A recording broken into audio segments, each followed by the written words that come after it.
while I set the levels, if you would just say and spell your name. Okay, my name is Seitu Jones. That's Seitu Jones. Okay, How's that? that's good. Great. So, to get us started, if you don't mind, just give me a brief autobiographical sketch, just a thumbnail sketch of kind of where you grew up, where you're from, the trajectory that you've taken, what you're doing now. In how many minutes? It's up to you. I feel kind of like Bill Cosby. I remember he was asked that years ago, and he said, I began as a child, but I guess to even begin, I should really to even set a context for who I am. I am fourth generation Minnesotan, and with the birth of my kids, my family and my grandkids now, my family's been here for 6 generations. My great grandfather was a slave, escaped slave, fought in the Civil War, and then migrated to Minnesota up the Mississippi, we're assuming, and landed at Red Wing, a small town right on the river, one of these river towns, and worked in a hotel as a porter that's still standing in the early 1880s, and then farmed and in around Rochester, where my grandmother was born. My father was born in St. Paul, just a few miles away from where we are now, and I was born in Minneapolis. I was born in North Minneapolis. My earliest memories are from the Quonset huts that were old Army barracks that were placed throughout urban areas to house all these returning World War II veterans. And whether it was by law or not, many of these returning World War veterans who were black were all living in the same area. So my earliest memories are of my father and his old buddies and friends, and we moved up and out of the Quonset huts and into the projects, the federally funded housing projects. And at an early age, I was really interested in art. And I can even remember drawing. My father was an artist, and I can remember watching him draw, playing with his tools and materials and brushes when he was gone away. And even though he'd catch me, he still never really discouraged me from experimenting. And he was my biggest supporter throughout that time. He was an artistic person, or he was a working artist? He was an artistic person, trained as an artist, went to the University of Minnesota, didn't graduate, but many of his contemporaries felt that he was a really strong artist. And I say many of his white contemporaries, really I should be more specific, that he went to school with at the university. And Dad never got the jobs that they got, that had kind of same background. And Dad finally gave up looking for work as an artist when somebody told him, that we don't hire colored folks. And that was, he had always been working for the government and retired from the post office as a letter carrier and as a business person. He owned a little liquor store in South Minneapolis, always active, but because of his experience, he was sometimes reticent about me following that path, not wanting me to experience the same frustrations, but ended up becoming my biggest supporter and promoter. Dad died now about 22 years ago, But I still think of him almost every day. I mean, it's really as a result of him and this big supportive family that I grew up in. I had like aunts and uncles that encouraged me, that told me over and over how smart I was, to the point where me and all my cousins actually started to believe that. and that was enough to help us when we encountered many of the obstacles in this racist society. And but I went away to school, went to Morehouse College, got frustrated there because there was no art department there. And initially, though, I stepped away from art. I wanted to be a historian of all things, and still use history as one of the themes that guides my work. But went away to school, came back here, finished up at the University of Minnesota, got married, had 2 kids. All along the way, over this last 40 years, it's been since I graduated from high school, I've been fortunate and blessed and persistent enough to have jobs that have been related to art or to working with my hands in some way. Sometimes it was real drudgery, sometimes it was horrible work, but it was still work that was related to art in some way or another. And also getting caught up in the mix of the politics of the times. I was my work and politics were influenced by cultural nationalism, by the Black Panther Party, by the kind of Marxism of the time, actually almost the kind of Groucho Marxism of the time. But this real mix. One day we were listening to the Last Poets. The next day we were listening to Hendrix, or the Beatles. I mean, all of that was a part of this rich mix of stuff that really cemented these tenets that I still follow to this day.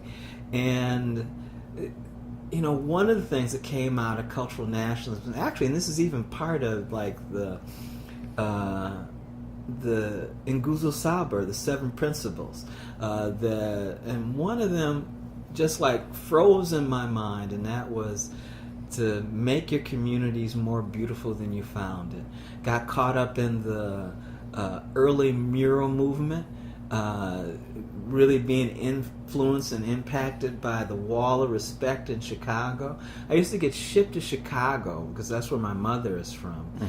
From the time I was about 4 or 5 in the summers. That's what we spent.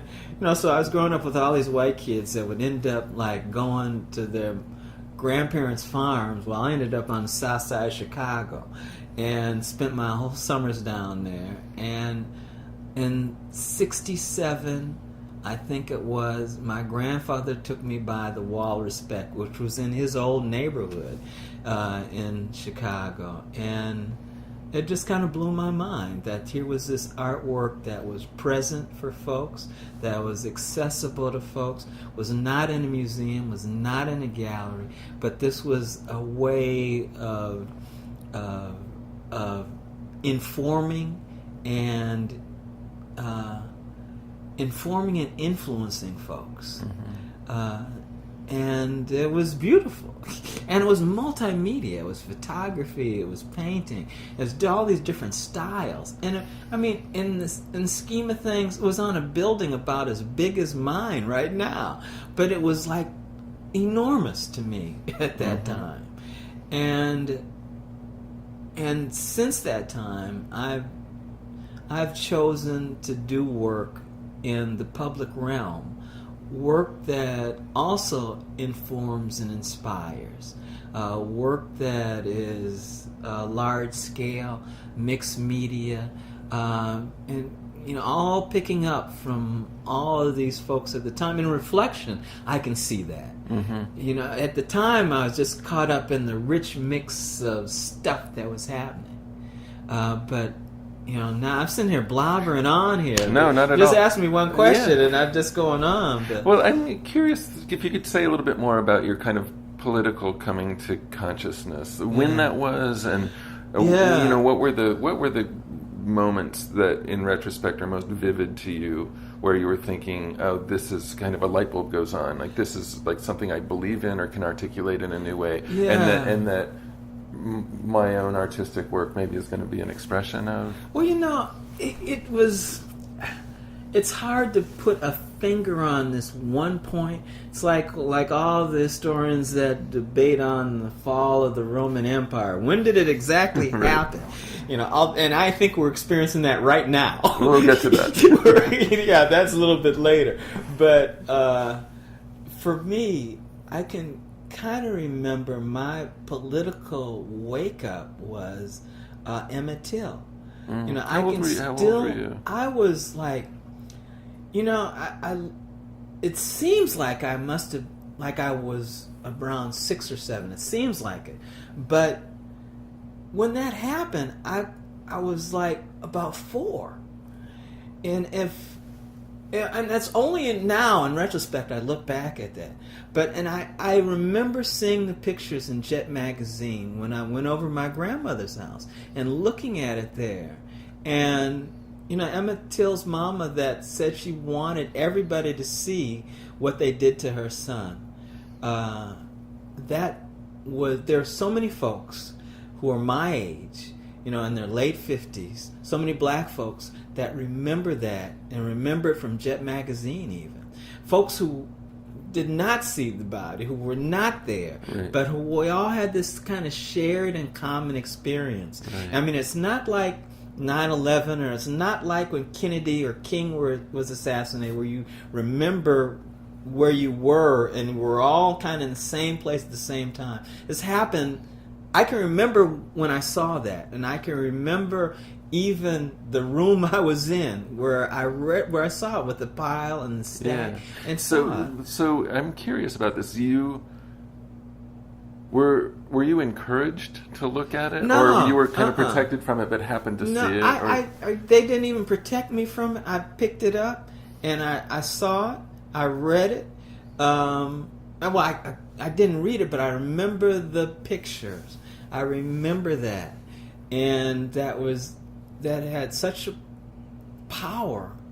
I can't remember or recall any adults being around, if they condoned it, if they condemned it. Nobody snatched it out of my hand, but I just remember seeing that and how that seared in my mind. And the thing that got me was that, and I related to, and I must have known something about, is that, like, I knew that white people had done that, and I knew that this was a kid like me, and that was my kind of early coming of age. Mm-hmm. And I mean, there are all these other little things that happen. I mean, people call you nigger, and I mean, little acts of discrimination, but in terms of like something that really, this like light bulb going off in my head where I can really point to it, it was looking at that magazine. So where do you go with that as a 4-year-old kid? I mean, it's hard to even. Yeah. Well, I don't know. I don't know what happened after that, but and when I really started becoming, I guess, more politically savvy and sophisticated was while I was in high school. And that was all coupled with this activism. Mm-hmm. Knowing what was happening down south. I mean, coming up, seeing all of that happening. And seeing all of that stuff happening and getting caught up in that rich mix of politics, of activism. I can remember working in high school. We had a small black student organization, and also like, getting tied in with, here's another thing that happened to me. And this is like this line to Peter again and the history department of McAllister. I don't know if you've ran into, I can't remember Mahmoud El-Qadi being on that list. Mahmoud taught at McAllister for years and years. But before that, he was teaching history in a wide range of contexts. And he taught a class in African American history in 1967 for this thing called the Twin City Institute for Talented Youth. And a man that knew my mother encouraged me to apply. And I applied because they all had a wide range of courses, but I remember this one on African American history, and I took that class. I was in high school, and Mahmoud opened up this whole world to me, and it was a small class of like 10 people, all black students, and there were a handful of us that ended up being active in all these different areas. And some of them even became like at the pinnacle of their kind of professional trajectories. One guy now is the head of medicine at a hospital in Detroit. One woman just stepped down as a judge in Minneapolis. I mean, but all of us were students of Mahmoud at this time, and that's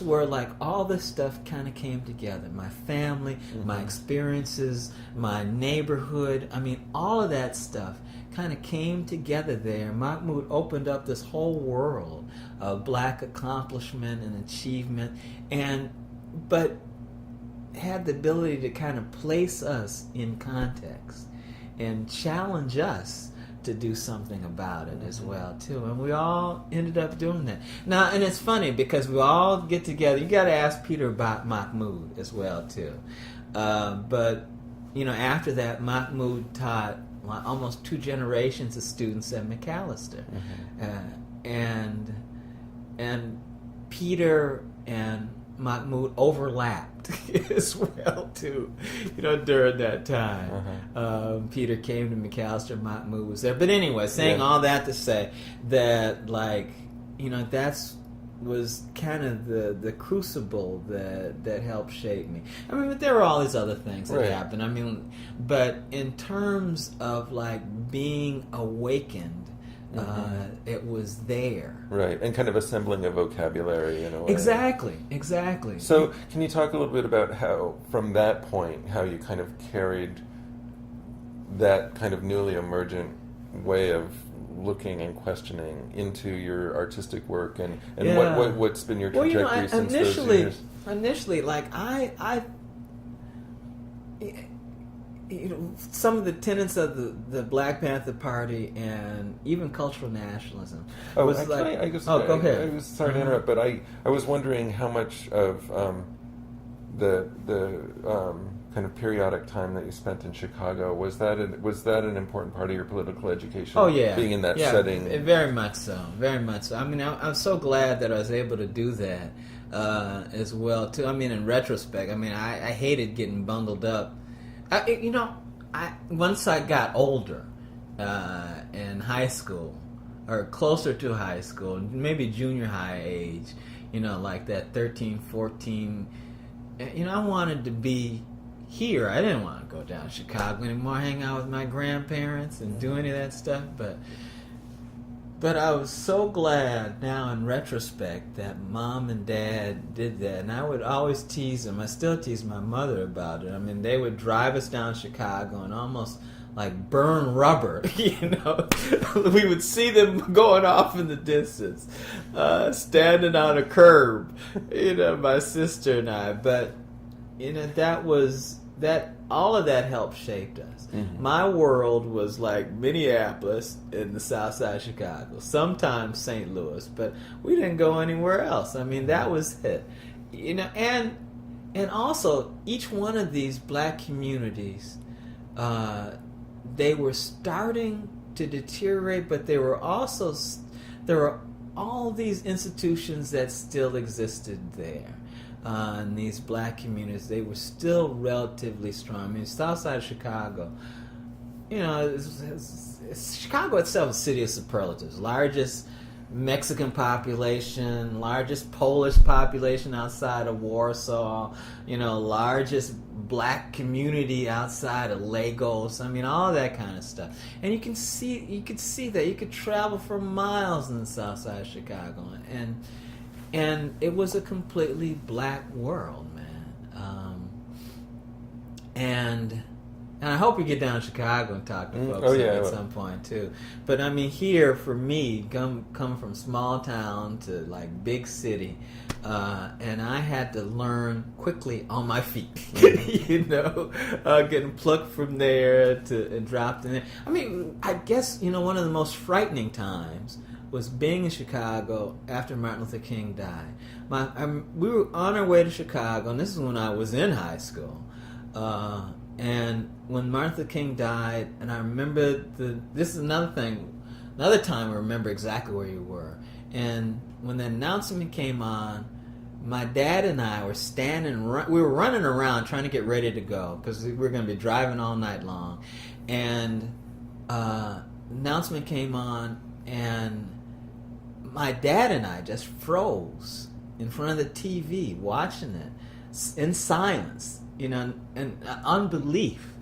And I remember Dad saying, "Oh man, they're going to tear up Chicago tonight," and that didn't sink in initially, but on the way there, we kept hearing these reports and about gunfire, about National Guard, and it was amazing being there at that time and seeing Chicago literally under martial law and the days of Daley.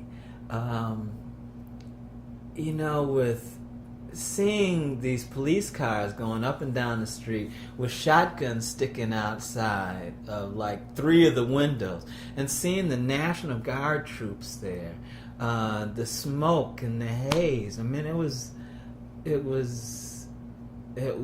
frightening. Mm-hmm. It was frightening, and also it was also this rich learning experience, seeing America at this point. Mm-hmm. And still being shocked by this assassination. This being the second of those like three different things. But getting back to like my work and being politicized, like the tenets of the Black Panther Party and cultural nationalists, many folks felt that art should advance these political concerns. So I was doing pamphlets, brochures, illustrations for posters, and that's how I saw my work. I saw my work being part of this movement, not thinking at the time that it was really this movement, and that folks would afterward call the Black Arts Movement. Mm-hmm. But that was the cultural component of all that we were doing. And it was only later that I began to question even that kind of ethic. Mm-hmm. Question how? Well, questioning it that art had all these other roles. I mean, there were artists that were also doing work that was abstracted, but that work was questioned by a lot of folks. A lot of folks would ask, is that even black? What is black art? And is there a black aesthetic? And all of those arguments and questions, and it made me start to think about that in different ways, as as my work became more abstracted, more conceptual. And I was taking my cue at that time from black musicians, from folks as varied as Coltrane, to Pharoah Sanders, even to Miles Davis. I mean, all those folks were doing work that was, at that time, really abstract. And it was justified. I mean, it was still work that was part of this tradition. And so I began to move away from just this one idea of what art was, that it would always had to be overtly political. Right, and narrative in some way. Exact, all very literal or realistic, and pretty much two-dimensional. As I moved further away from that, my work became more sculptural, became larger, became much more conceptual, but still holding on to those tenets. I still want my work to inform and inspire, and I still draw from the politics of the times we're living in, from my work really reflects the physical, the social, the cultural characteristics of a particular site. I mean, I draw from all those things when I create this work. Yeah. So maybe if you can kind of speak through the prism of your own work in recent years, could you talk a little bit about, let's jump ahead in time a little bit and talk about the last decade or so, which has been, it's been a troubling and maybe truly desperate time in certain ways. It's also been a hopeful time more recently, and really. More recently still a kind of disappointing time. You talked about the fall of the Roman Empire. Yeah, right. Can you talk about the work that you've done, but also how that expresses your own sense of the storm we've been riding through since about 2000? Yeah, I always have to also start out by saying how fortunate and how blessed I am. I've been very persistent, but I've also been very lucky that I have had this opportunity to have this perspective, to have time for reflection, because there's so many folks who I know, who are friends, who are family, who don't have that time because of the desperate situations that we're in right now.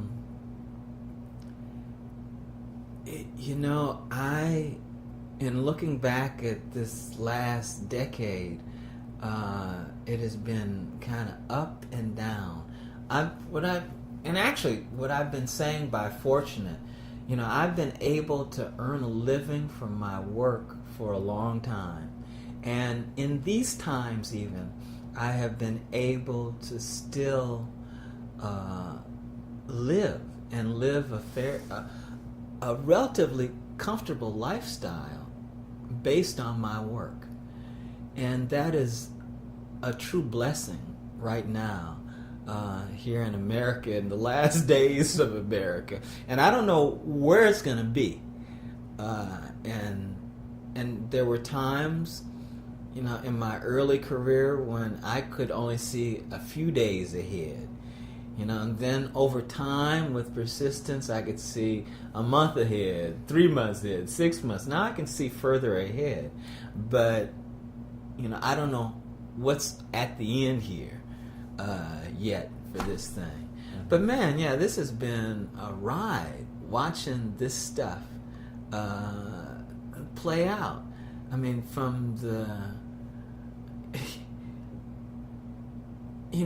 the I'll even go back a little bit further. And Soyini's my wife. We were laughing about this. We had a friend from Ghana who was staying with us during the Clinton, during the first, I think it was the first Clinton election. And leading up to that time, and he was just enthralled with this stuff, because at the very same time Ghana was electing the first, its first democratically elected president, and now, I mean, it's since that time, that was in 1993 or 92, and since that time, Ghana has been on the same election cycle. So every time there's a president elected in Ghana, there's one elected here. And so we've halfway kind of followed that too. But, I mean, since that time. But Kwaku was just like blown away that there were lines, first of all. Now in Africa, in a lot of countries in Africa where people do vote, there are lines that are much longer than the lines that he saw at the polls during the time he was here. But at that time, he was just blown away by that. And then afterward, he was blown away that nobody was mad and nobody threatened to take power or control, and people weren't skittish that was not going to happen, or that in Ghana, people would always be concerned, and they were initially, that had that anxiety about the transfer. After that first election, we're not through it yet, and the further and further away from it that they've gotten. I mean, now it's this kind of freewheeling democracy like we have for good or for bad, the kind of big D and not the little d in democracy. And it's kind of be careful what you ask for sometimes. But going back at that time and the excitement that a lot of folks and hope that people had during the Clinton years even, and then with the disappointments, not in his indiscretions, but like with Rwanda, like with Eastern Europe. I'm talking about foreign policy, right, and Kosovo, and then with his retreat from, this whole move to what folks were calling the center, the failure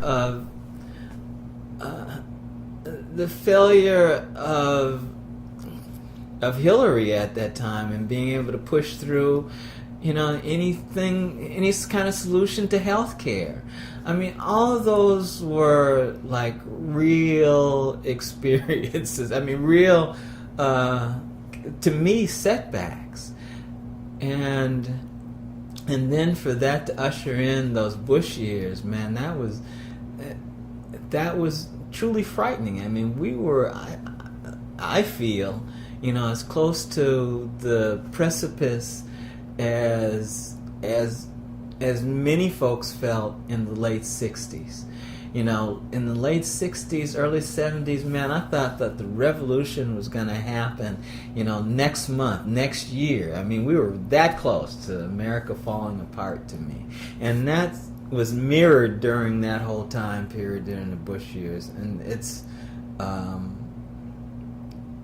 stuff that we knew that was happening that is coming to light now, in regards to the way that we were all spied upon, the secrets that happened. I mean, just and the fact that he was just dumb, and we had a really dumb president. And I'll go on record as saying that. I mean, even now, as Obama has trotted he and Bill Clinton out to build support for Haiti. I mean, he still sounds dumb. And he could, but anyway, and then to come up to this time here and all the hope that we all had, and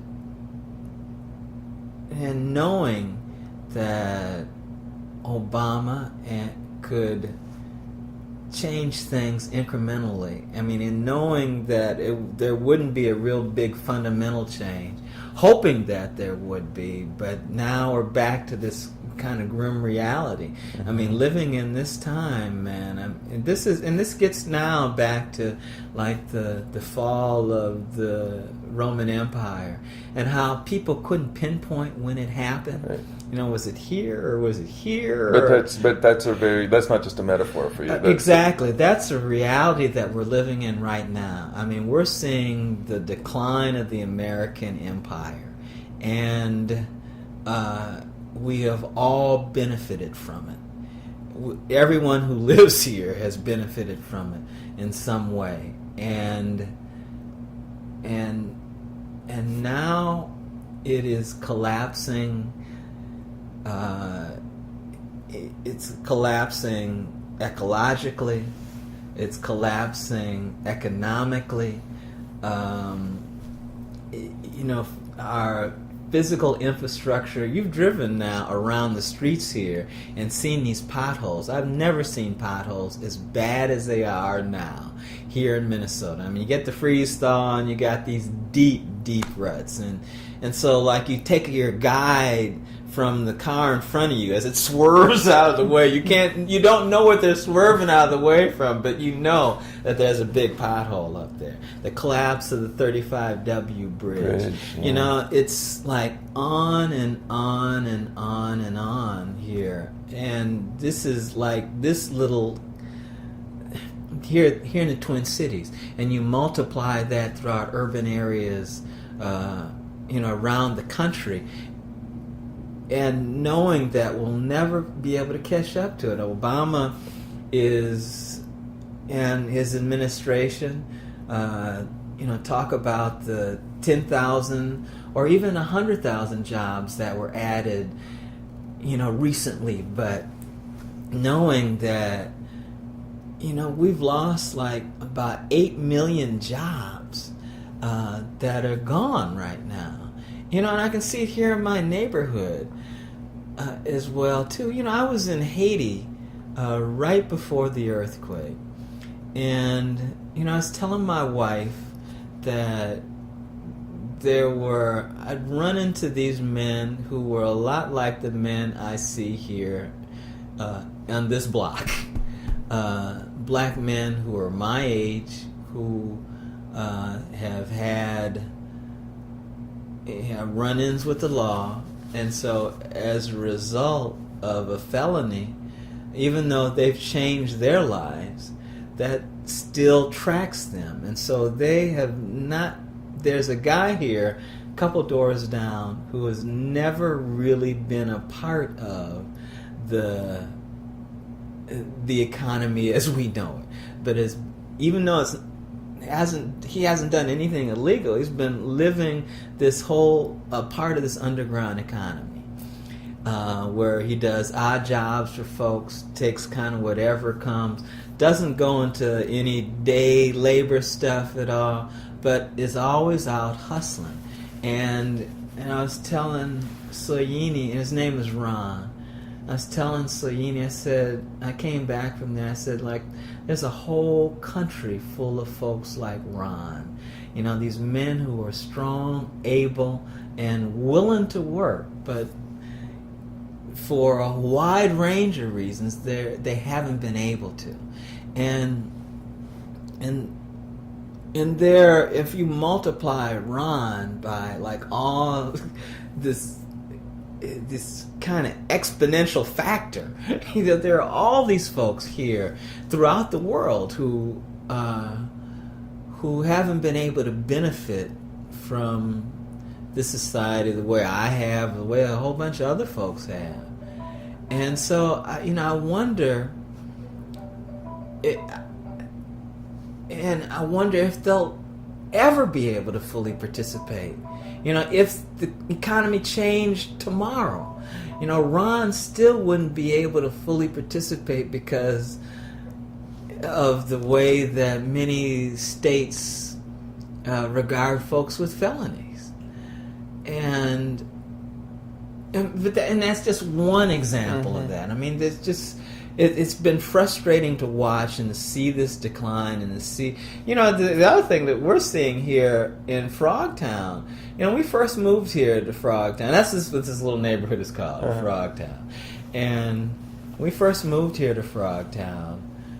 I remember somebody telling me that Frogtown had the most black businesses than had more black businesses than any other neighborhoods. He said the only problem is that they were all crack houses, and the neighborhood really worked to eliminate all of those crack houses.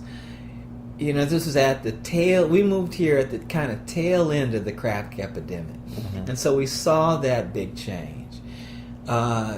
There's still a lot of absentee landlords and landlords who don't care, and so there were still some problem houses here in Frogtown, and noisy houses, and we end up calling the cops a lot of times. People would demonstrate, in front of some of these houses. People would call. My wife was always, she'd get the number of the landlords and call the landlords, and say, listen to this, and put the phone up to the window or in front of the house. So this is a party going on at the house that you own right now.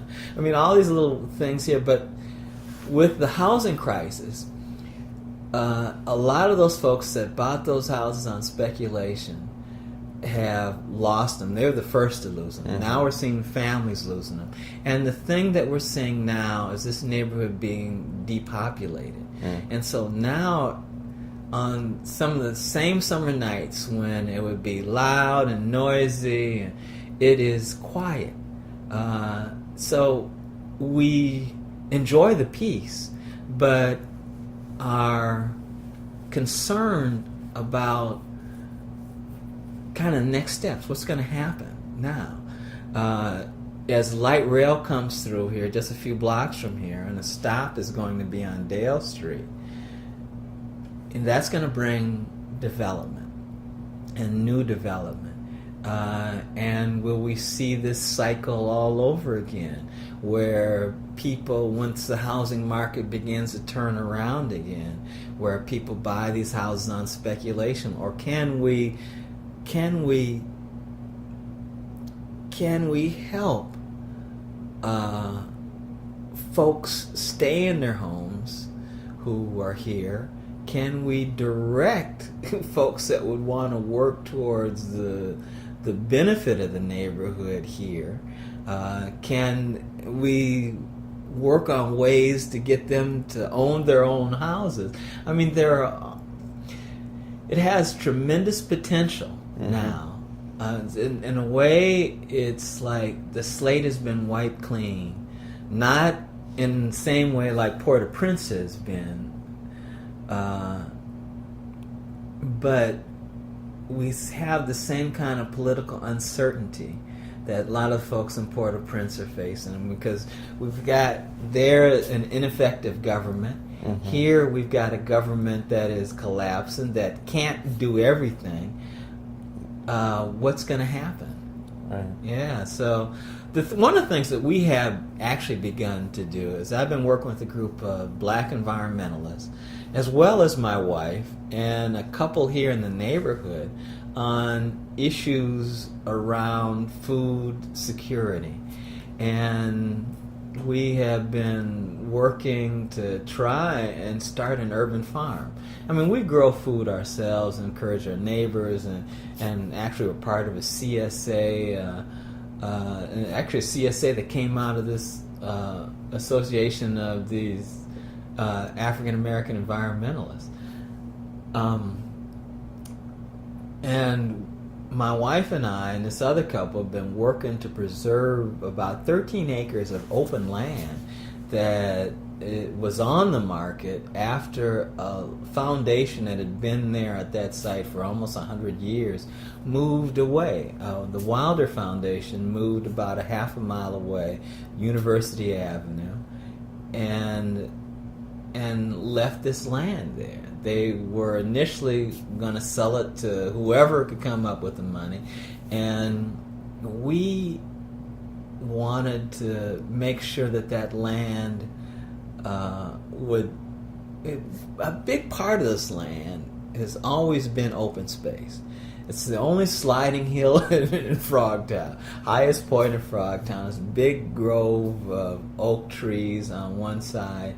And so it's been our informal park in a neighborhood that has kind of the least amount of land dedicated to passive green space in St. Paul. No other neighborhood in St. Paul has as little kind of green space as we do here, and so we've been actively working on that, and actually now moving in a position where we want to embarrass Wilder Foundation if they try to sell it to a developer that'll put up condos.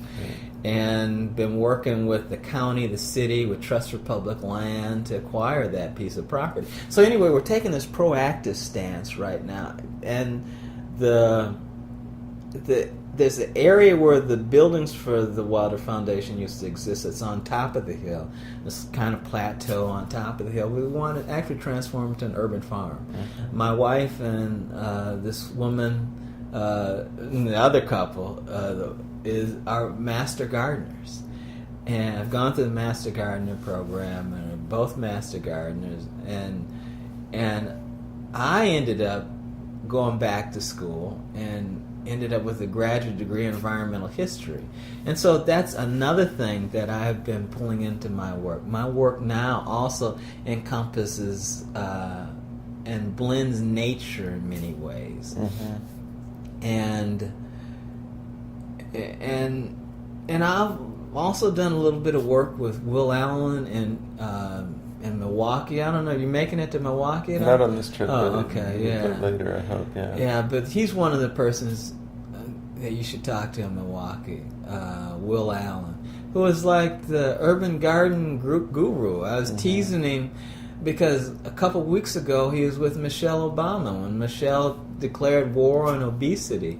Now, he was one of the speakers there at this event. She asked him to come because of what he's been doing in urban farming. Anyway, I'm saying all this to say is like this one little thing, while we're concerned about housing and work toward having folks in safe, secure, affordable, and quality housing here in Frogtown, the thing that we have been concentrating our most of our effort on is greening Frogtown. So last year we also launched an initiative to bring 1,000 trees to Frogtown. Planted one small orchard and planting another one this spring. 7 trees, but planting them throughout Frogtown on vacant lots. Working toward food security right here in Frogtown,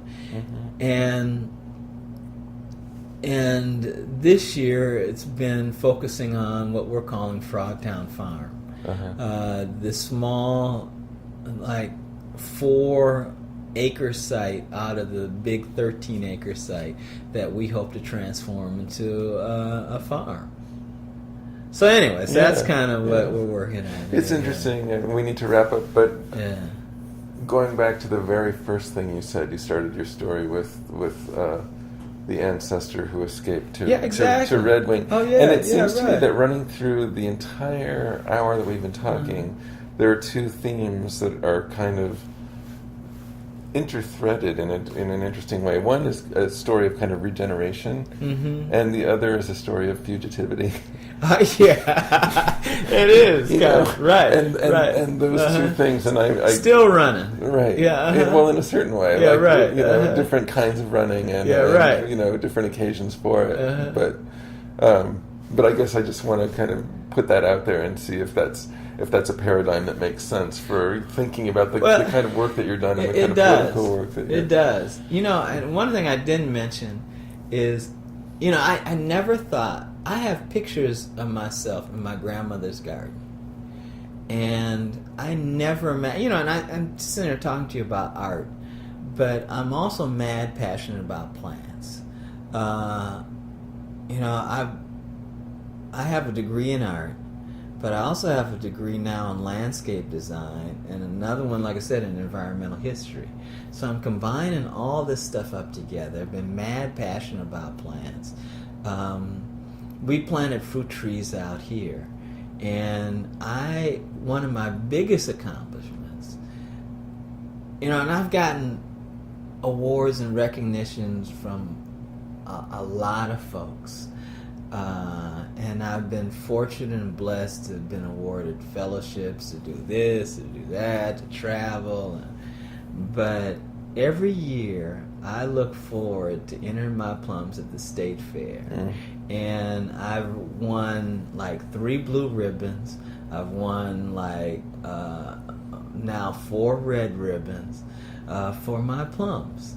It's the best plums in the state of Minnesota, Mount Royal plums, and that's what I've been focusing on now. I mean, you need to come back here in the summertime and see. Actually, it was kind of funny. Last spring, I was over Peter's house because he called me because he had extra hostas, and so I went over there digging hostas out of Beth and Peter's garden, and I was telling him that I got to get him back in the spring so he can look at these hostas and see how they're doing.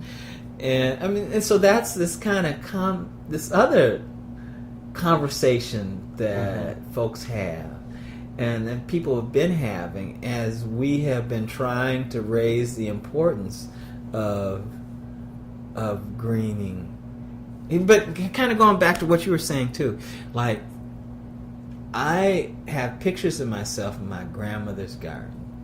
My grandmother was the daughter of a farmer, and I never thought that I would come back to this. My wife, she has a whole nother story. Now, she grew up in South Dakota, and a big farm family, and she has retained and like all of those canning skills. And so like every fall, we're putting away all of the things that come out of our garden. And so there's this thread that runs through my life. I had an aunt that used to tease me and call me Little George Washington Carver. And I only found out as an adult several years ago now that George Washington Carver was also an artist. He was a painter. And so to blend this art and this nature in some kind of way is something that kind of runs through. But you're also right about this thing with kind of fugitivity, as you described it. I mean, I am always running as well too, and to different neighborhoods, different parts of the world.